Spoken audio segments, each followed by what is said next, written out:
with an interest in transportation, which kind of led me down this path. I'm interested in studying how managed lanes, which are,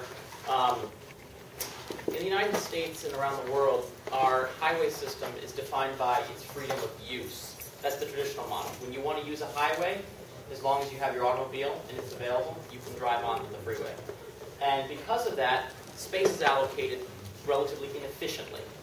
If you're going to want to go to the doctor, instead of scheduling it outside of peak times, when the freeway is not congested, there's no pricing there, there's no control. So the only thing limiting the use of the freeway is the capacity of that facility.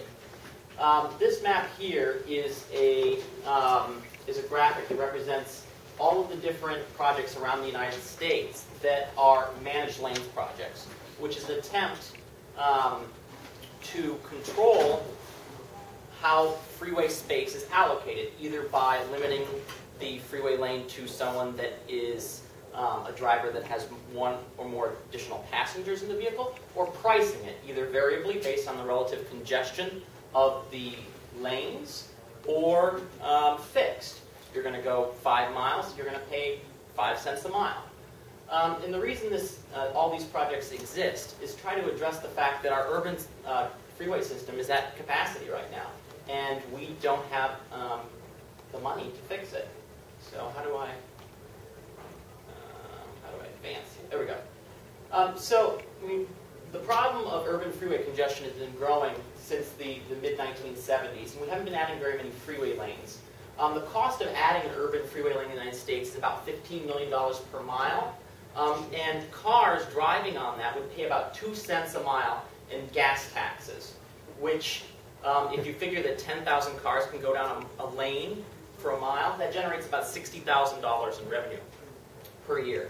So you can see there's obviously a big gap between the two figures. If you want to add capacity, if you have a freeway that's congested, and the amount of revenue that's generated by the way we raise revenues in this United States for highways through the gas tax. There's significant cost to congestion. The average commuter spends 34 hours a day stuck in traffic, and the cost in fuel and time is $713, and the broader cost of society is $101 billion. Just to give you a concept of how expensive it is to add capacity to the urban freeway system, the interchange up at Woburn at 128, interchange between 93 and 95, it's congested about 3.5 hours a day. 375,000 cars pass through that interchange every single day. It was built for 170,000 cars. It costs about $275 million to fix. That's what it looks like on the left. That's what it would look like if it were rebuilt. The current funding trends for the Boston MPO don't have money to fund this project until 2035 because we don't have all of the money that's allocated is being used to keep the current system in a state of good repair and pay off bonds from previous projects like the Big Dig and other issues. But this is happening all across the country, and we are trying to find a solution that goes beyond the gas tax to try to address some of this misallocation of freeway space and come up with money to pay for additional capacity. There we go. So the solution is these managed lanes, but they have conflicting policy goals. They generate revenue because you can toll them and charge users. They provide congestion relief, because if you're going to drive on a highway lane and you're going to have to pay $6 to use that lane at peak time, you may consider switching that appointment to mid-afternoon when the freeway isn't congested, and the cost of that lane will be less to you. But these lanes provide travel time consistency. So if you're driving and your wife's in labor and you're in the free lanes and it's bumper to bumper and you're going about 10 miles an hour, and it's going to cost you $10 to drive on the freeway, on the managed lane to your left, you're going to price that in your mind and realize that that's a good value to me. My time is worth something. So it provides travel time consistency when it's needed. But this is juxtaposed against equal access to transportation assets. If you're allowing people that have more ability to pay to be able to access these lanes, it's not particularly fair to those who don't, because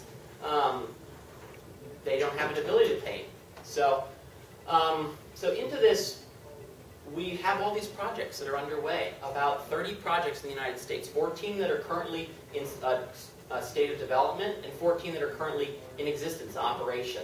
But there isn't a big comparative analysis of how those 14 projects, how successful they've been, and whether all these projects that were being built, take for instance the Capital Beltway project down in Washington, D.C., $1.4 billion that we're spending to add capacity. And we actually don't know if that's going to be a success, if it's going to generate enough revenue to pay off the bonds that are being issued. Because nobody's actually stopped to look at past projects to see how effective they are at raising revenue. I mean, obviously they've done tolling and revenue studies, but there's still a lot of guesswork involved in those studies. In addition, there's a mix of delivery methods. So you have, in the United States, public-private partnerships to deliver some projects, like the one in Virginia. But you also have projects like the lanes in Baltimore, which are delivered by the government. So you have these different priorities, you have these different goals, and how to work through it all. Well, the federal government has been doing a great job addressing the issues of congestion relief through managed lanes and equity issues. Federal Highways is undertaking a big study right now, which they're doing actually work at, I work at the US DOT in Kendall Square. They're studying those two issues under a contract with Federal Highways. So I wanted to look at something that was a little different that isn't getting much attention from Federal Highways, and it's what are the sort of decisions that we need to make to evaluate whether these lanes are effective and efficient at raising revenues to add additional capacity.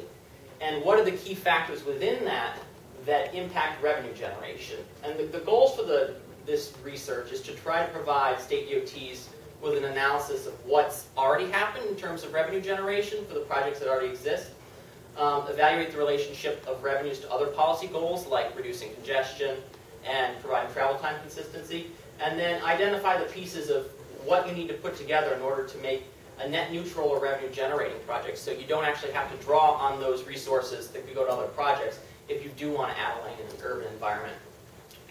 There's 3 data sources that I am working with. The chief one is the FHWA Urban Partnerships Agreement, which is a data set of about 10 different projects that Federal Highways paid for as a pilot program. And so they've been collecting a lot of data on the amount of revenue that is generated from each one of these projects, along with travel time consistency and other data. But I'm just going to be chiefly looking at the revenue of that. But that leaves out 4 projects that Federal Highways didn't pay for, so I'm going to have to go to the state DOTs to try to collect how much money they're generating from these projects.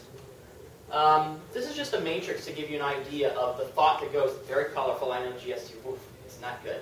So this is Texas DOT's matrix for evaluating managed lanes. So there's a lot, this gives you an idea of the different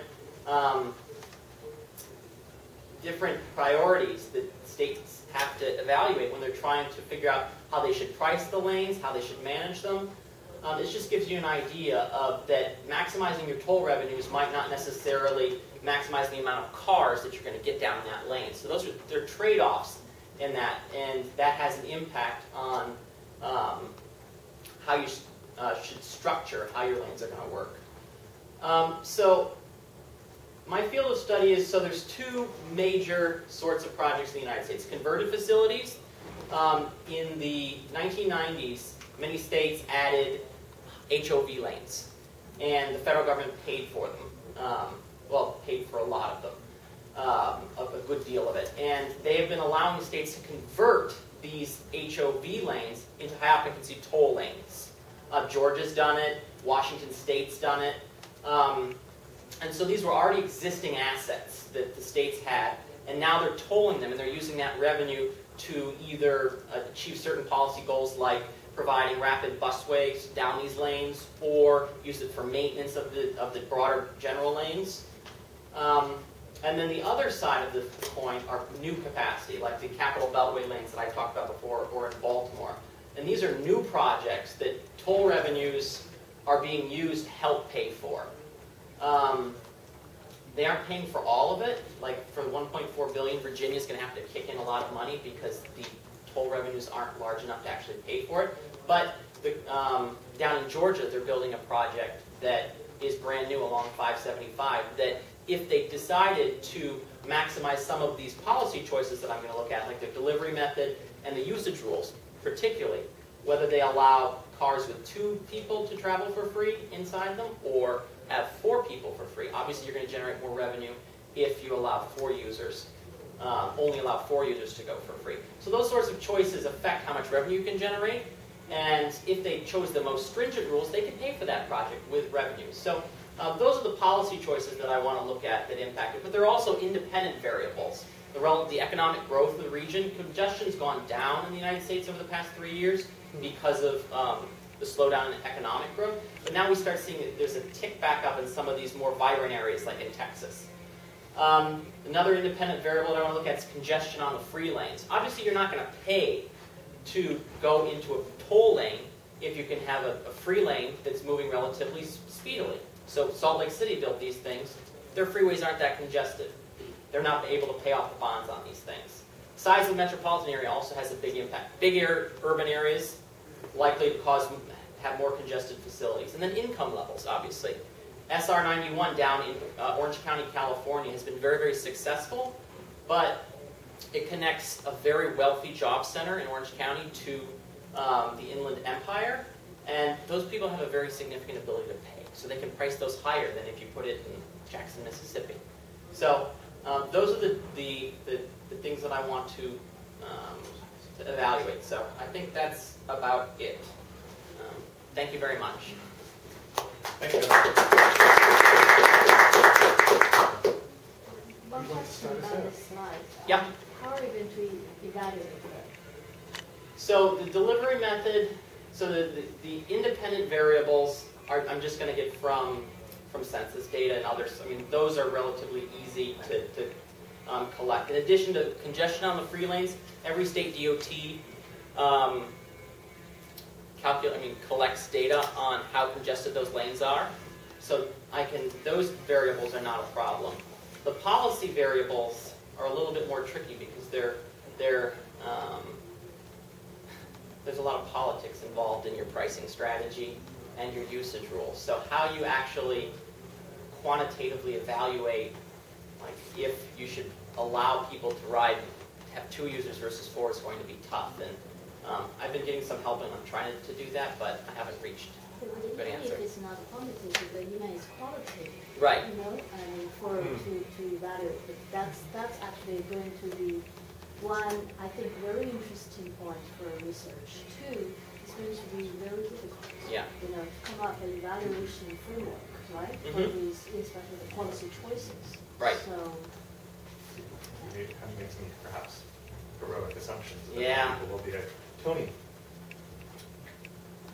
I think you need to think about how to motivate people's interest in hot lanes better than you did.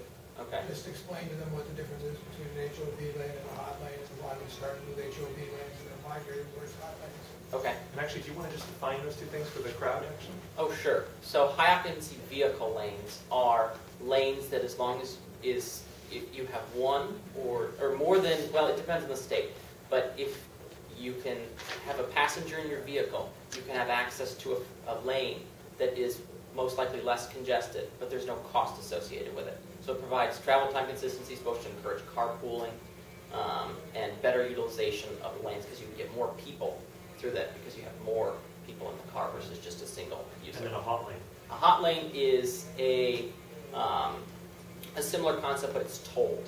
So the single user is allowed to use that lane, but they have to pay. And the people that are sharing do not. Hot lanes came about because HOV lanes in the United States were working so poorly, right? There were so few carpools in them that people were getting mad.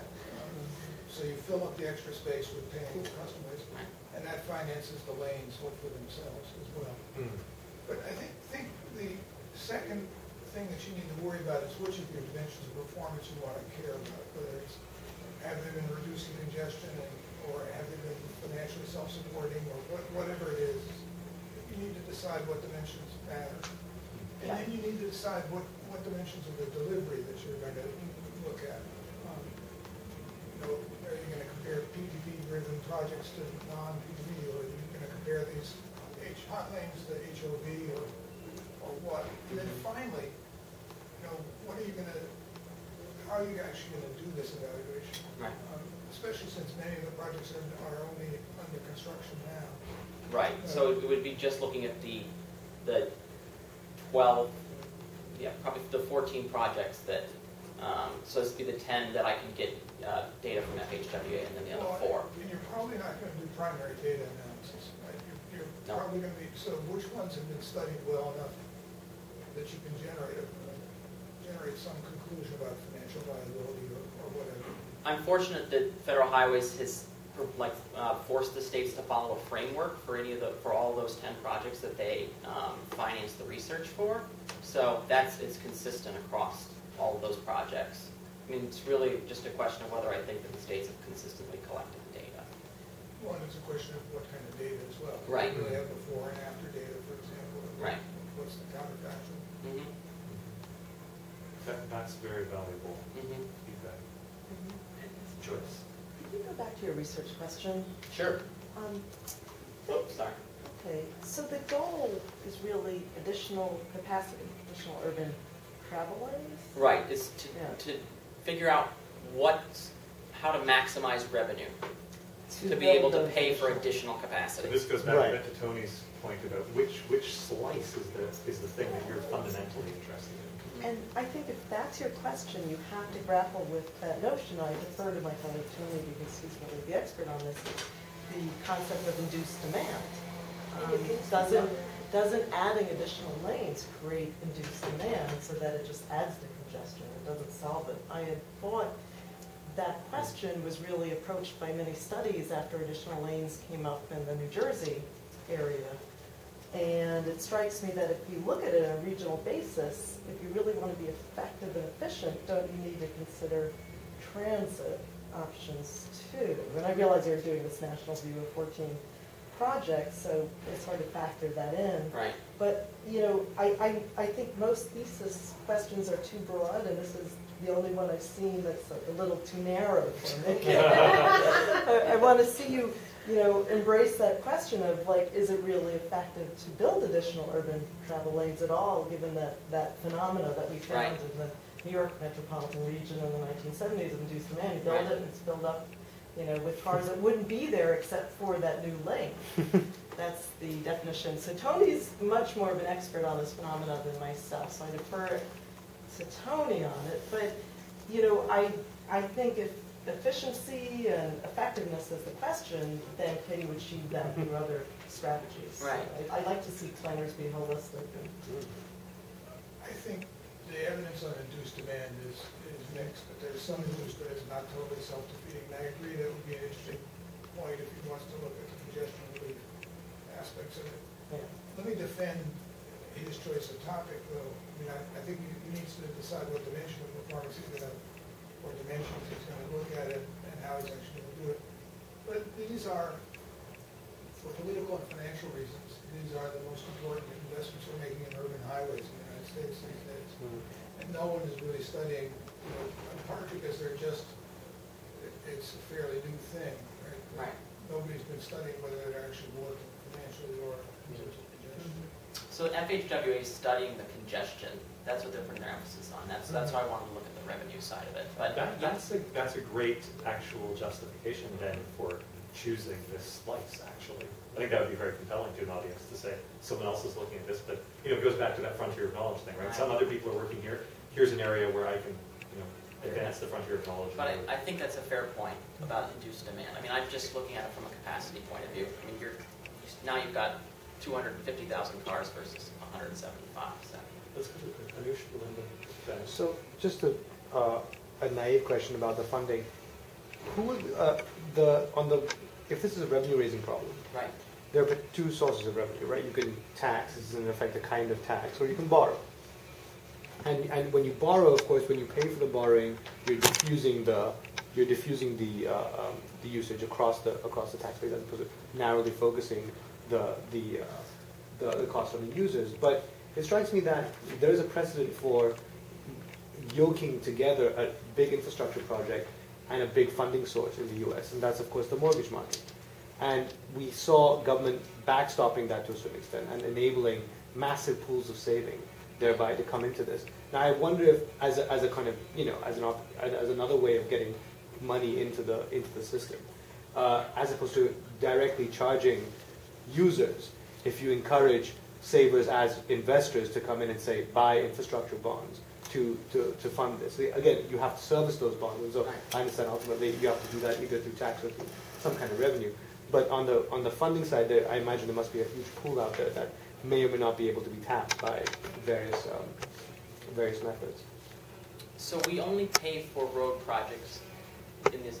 Well, the cheap way of paying for these sorts of projects is through federal gas tax money, and that hasn't grown. Congress hasn't raised the gas tax since 1992, I believe, or 93, might have been Clinton. So there's been no additional funding from the federal government from gas taxes. Speaking to other sources of funding, I think that's something interesting to look at. I mean, but there doesn't seem to be much political will at the federal level to be able to raise other sources of revenue beyond pricing these roads through, which are, you're right, they're in essence tolls that are user fees, and the gas tax. And I think that's a bigger discussion that I'm a little hesitant to get into. Sure. Do you think that's unreasonable, Professor? Yes, I mean, Yes. the 50,000 miles of expressways in the interstate system we're not allowed to toll. I think that was one of the conditions of federal highway aid. And so the only toll highways are some remnants, like the Massachusetts Turnpike, of highways systems that were built before '56. And some of these new hot lane facilities. Well, as she was saying, I find it a bit too narrow, and but I understand. I mean, you are really focused on one topic, and that's also very interesting. But my question is it only about trying to understand how to optimize the financial part of it, or is it also about reducing congestion? Because I think it would be more interesting to deal with both of them. And reducing congestion is not only about the infrastructure itself, but also the way people behave, the way people organize to carpool or whatever. And then regarding also the financial part, have you checked with some other initiatives in some other countries, and how, is there any creative way of bringing solutions for that? It's interesting that quite a few people have given you that sort of consistent feedback. So it seems like if you decide to stick on revenue, which is not totally quite reasonable, you'll want to give a very strong, perhaps, justification for why you're choosing not to deal with the congestion piece. Okay. So I think that's really valuable, that so many people want that other chunk, and if you're not going to go there, you probably have to give a really strong justification for why you've chosen not to. Yeah, and again, along these same lines, I mean, I think potentially the breakthrough here is that it's starting to internalize the cost of the road, right? Right. So we're actually diffusing that cost amongst the users, and that's actually potentially a policy innovation. We're finally sort of getting there. But if the net result of that is that it's going to unleash a whole new set of roadway building, we've created a disaster, right, from an environmental perspective and potentially from a lot of other perspectives. So it would be nice to know if the net goal of this effort is to create a new revenue source so that we can then start building more roads, or if this is really a new way of thinking about how we move around both locally, regionally, and more broadly than that. And I have to assume that the federal government, at least the Department of Transportation, has some attitudes about that. Presumably the Obama administration has some points of view about what the long-term goals here are. And it would be, I think at some level that needs to be folded into this, because you can't talk about infrastructure projects in the United States, particularly roadway, without looking at all those knock-on effects, whether you're looking historically in the past or you're looking forward into the future. I think that's fair. I think I need to do a better job talking about how pricing is a tool, at least initially, I mean, in the overview, that pricing is a tool to change people's behaviors. And by doing so, you can accomplish some of these policy goals that people care about. And I think, but at the end of the day, a lot of this has to do with adding capacity and pricing it right when you do add it. So that is something that the federal government's very interested in. Yeah. Do you want to? Yeah, can you go back to the slide with all the variables? Sure. Or maybe it's forward to the slide. There you Maybe this go. one. So these aren't all, yeah. Okay. Yeah, so I think that some of the questions that we've been having actually could be done here instead Okay. of in the research question, Okay. which might help you sort of from blowing yourself up too much. Okay. If you wanted to approach it this way. But I found myself thinking like, you know, when do I need to go on the highway? Okay. Which is never unless I'm trying to go somewhere far away. Or get into downtown Boston really quickly. Okay. Because I have transit options and because I live close to the city and because Boston's designed that way. And I'm wondering, I think there's like an urban form variable and also like relationship between residences and employment centers variable. Okay. Some of these sort of like transit network things that, I mean, are really going to affect how much people use this kind of transportation. And I applaud you for sort of going against the planning instinct of saying like, let's just not talk about these. We're just going to ignore that these things exist and need to be funded. I applaud you for saying like, we really need to pay attention. These are still growing, they're still changing. But you know, in the different cities that you're looking at, transit needs and settlement patterns are really different and will impact the extent to which these are necessary and Right. effective beyond just the other variables, which you mentioned, the independent variables, which are also really important. So I think you might be able to address some of our questions about modal split and stuff like that by expanding your analysis instead of necessarily changing Into a more your spatial. question. Well, adding some of Spatial, those okay. dimensions so that you're getting a little bit more nuanced about why it is that certain cities behave the way they do. Okay. Great. Thanks, everybody. Thanks, Kevin.